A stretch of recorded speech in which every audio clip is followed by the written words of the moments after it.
दर्शन नमस्ते एन्ड टासी तेले सबैजनालाई आज हो बुद्ध जयन्तीको र्याली निकाल्ने डे। सो नेपालमा चाहिँ बुद्ध जयन्ती मनाइसक्यो। सो यहाँ चाहिँ सन्डे मनाउँछ। म चाहिँ रेडी भएको छु बुद्ध जयन्तीमा जानुको लागि। साथीहरू उताबाट र्याली निकालेर आउँदैछ। मेरो चाहिँ घर नजिकै पर्ने भएर म चाहिँ आधी बाटोबाट जान्छु, किनकि त्यहाँ उहाँहरूलाई त्यहाँ वेट गर्छु। सो त्यहाँबाट म र्यालीमा जोइन हुन्छु। सो सबैजना पनि प्लिज आउनु होला मसँग। Let's go. त्यसपछि म पनि हिँड्दै गएँ यहाँबाट अनि पुगेँ त्यो पाचारमाना भन्ने ठाउँमा। अनि हेरेको उहाँहरू तलबाट आउँदै थियो अनि आउँदा आउँदा उहाँहरू पनि आइपुग्नुभयो। अनि उहाँहरूसँग म जोइन भएँ। जोइन भएर सँगै गएँ।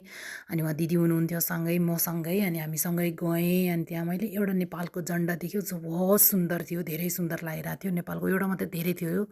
लामाहरूले पूजा गर्नुभयो अनि पूजासुजा सकेँ। अनि त्यसपछि म पनि घरतिर फर्केँ, किनकि टाइम पनि धेरै भइसकेको थियो। अनि म आइपुगेँ आफ्नो घरमा।